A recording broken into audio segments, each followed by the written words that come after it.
Dear students, welcome to the first part of this two-video series on the reading comprehension paper of the O-Level English 1125 syllabus.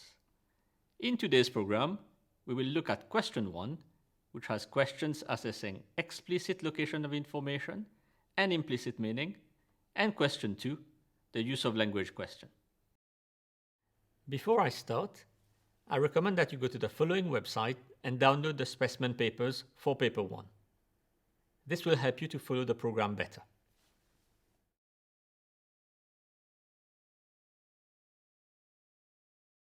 Today, we are going to look at the following: details of the assessment for the O-Level English 1125.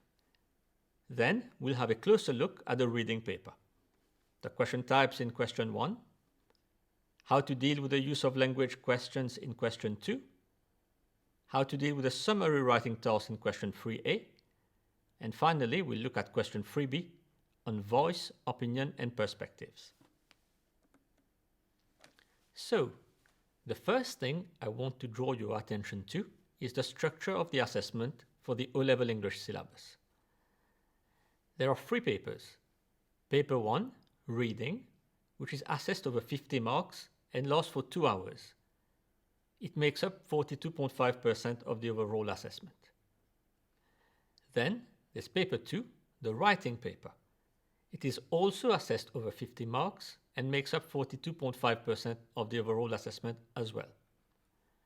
Finally, there's paper 3, the speaking component. It lasts for around 14 minutes and is assessed over 25 marks. This component makes up 15% of the overall assessment. Let us now have a closer look at the details of paper 1. There are 2 sections in paper 1. Section A, based on text A, which is the narrative passage, and section B, based on text B, which is the factual or informative passage. Section A is called the Comprehension and Use of Language section. It is based on text A, which will be a narrative passage of around 900 words. 25 marks are available on this part of the paper. Question 1, over 16 marks, will be a series of short questions testing explicit and implicit meanings. Then there's question 2, where 9 marks are available. This question will test candidates' understanding of how writers use language to achieve particular effects and influence their readers. Section B is called the Summary and Short Response section.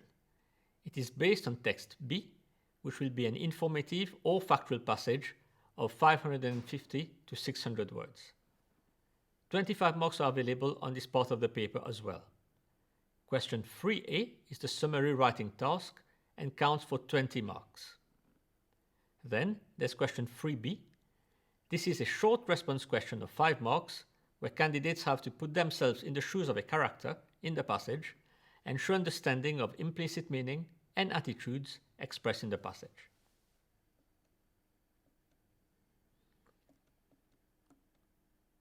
Here's a summary of the question types that will be set in the reading paper. In paper 1, there are 3 questions. Question 1 is a series of sub-questions worth 1, 2, or 3 marks for a total of 16, assessing explicit and implicit meanings. Question 2 is a series of sub-questions worth 1, 2, or 3 marks for a total of 9 marks, assessing use of language and writer's effects. Question 3a is a summary question worth 20 marks. And question 3b is a 5-mark question assessing understanding of opinions and perspectives.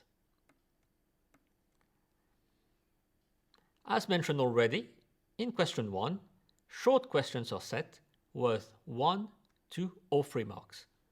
Some examples are shown on screen.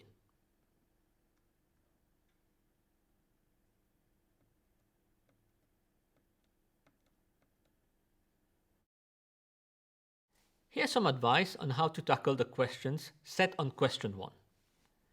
Firstly, read the question carefully to make sure you have understood what you have been asked to do.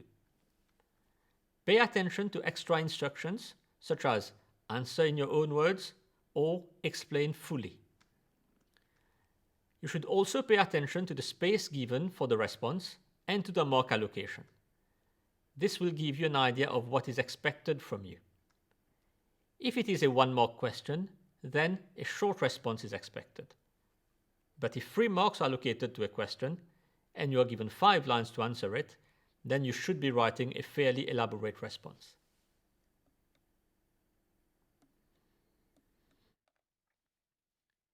Here's some additional useful advice. Very often, questions ask candidates to answer in their own words. In such cases, you should at all costs avoid lifting from the text and make an effort to rephrase the language of the text. Use different vocabulary or use a different sentence structure. But you have to show to the examiner that you have made the effort to rephrase the text. Something else you should pay attention to is the command word in a question. The command word is the key word in the question, such as give, or find, or explain. What you should note here is this. Some command words, like give, identify, find, or what, normally require explicit understanding of the text. This means that the answer is given in the text. You should go and find it. Other command words like explain, suggest, or how usually require implicit understanding. This means that you have to read between the lines and make an educated guess as to what the answer might be. Let us now turn our attention to question 2. The use of language question. This question is usually found challenging by candidates and is worth exploring how best to address them. This question assesses candidates' ability to go beyond literal understanding of the text and react to the way an author uses language to create effects and influence their readers. These can be questions worthy of 1, 2, or 3 marks. Examples of 1-mark questions are currently shown on screen.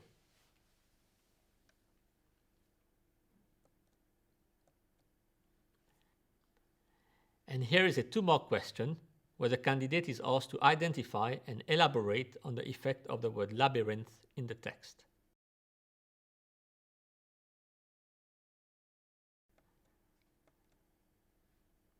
Here we have a 3-mark question where the candidate has to identify an instance of how the writer uses language effectively and explain how this choice of language is effective.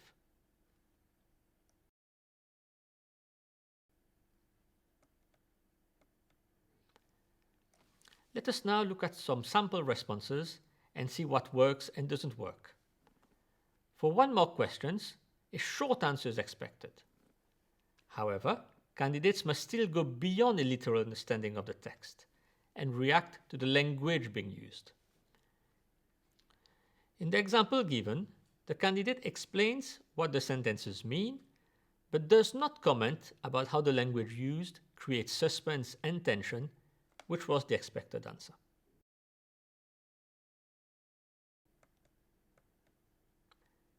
Let us look at another response. In this example, the candidate goes beyond literal understanding and manages to comment that the language creates tension and a sense of danger, which is enough for him to earn the 1 mark on offer.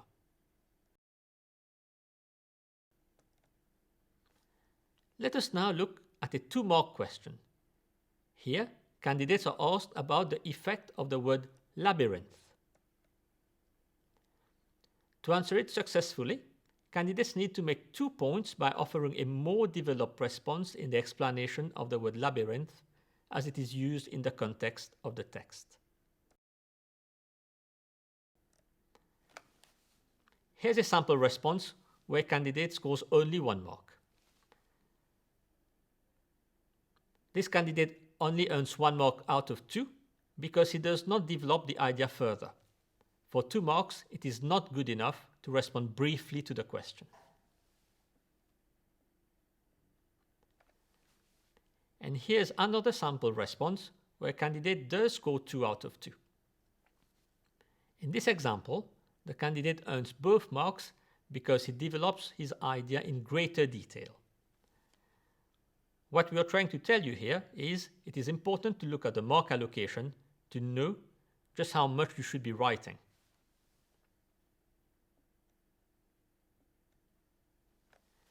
Let us now look at question 2e, where candidates are given a few lines from the text and asked to identify one example of language being used effectively, and then to explain how the writer makes effective use of language.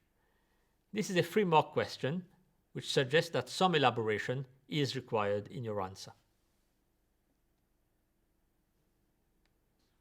Candidates are required to select a precise language choice and then explain its effectiveness in conveying Mo's feelings at this point. You should select only interesting language, and you should make 3 clear points in your explanation by developing your ideas fully. Let's look at some examples.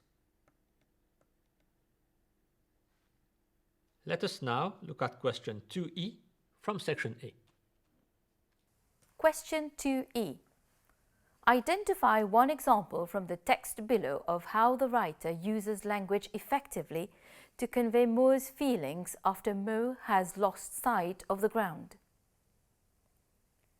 It felt as if he was passing through a membrane and entering another world. His senses were overwhelmed by an impression of life all around. Flaky, grey-green and brownish plants in all manner of shapes hung from branches, drippy, frizzy, stringy and hairy. He began picking pieces off, tucking them into his pocket.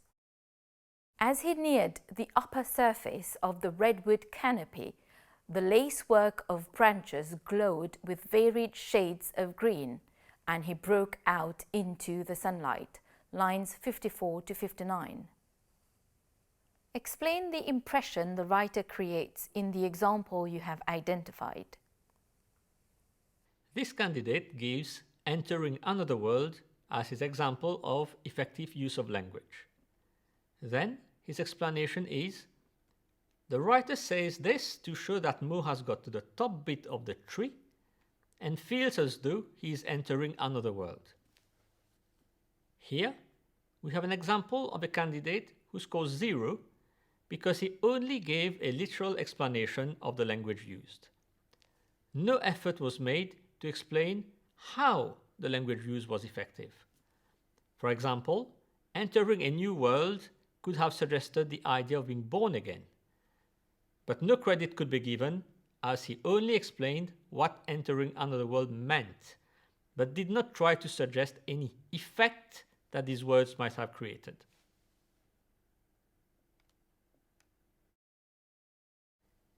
Here's another example of a candidate's response.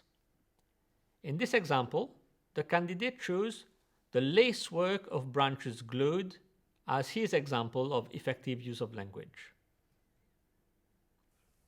The example that the candidate gives here is the lacework of branches glowed.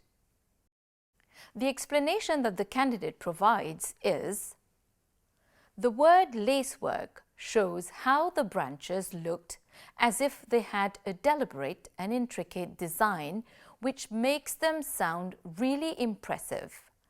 The fact that they glowed makes it sound as though Mo has entered a world that is magical at the top of the tree.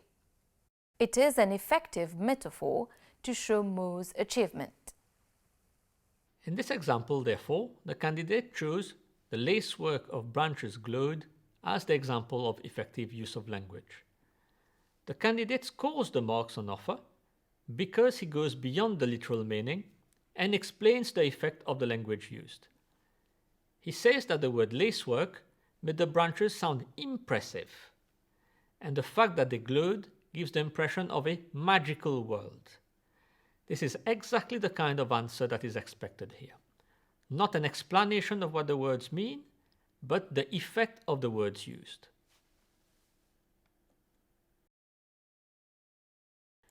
Here is some advice that should help you improve your performance on the use of language question. Remember that you should always go beyond a literal understanding of the text and offer a response about the effect of the language used. Look at the mark allocation. If it is a one-mark question, do not over-elaborate. But if it is a 2 or 3-mark question, then develop your answer in some detail. For question 2e, choose a short and clear example of effective use of language. Then, focus on the effect of that use of language. The last piece of advice is this. Use the word or phrase in your response and show the effect of this word or phrase. Do not give a general answer of the type, it draws the reader into the text, or it makes everything appear vivid. You should focus on the specific use of language in the example you've chosen. Dear students, we have reached the end of this video. Join us next time for part 2, where we'll be taking a closer look at question 3a, the summary writing task, and question 3b, the question where you have to put yourself in the shoes of a character. See you next time.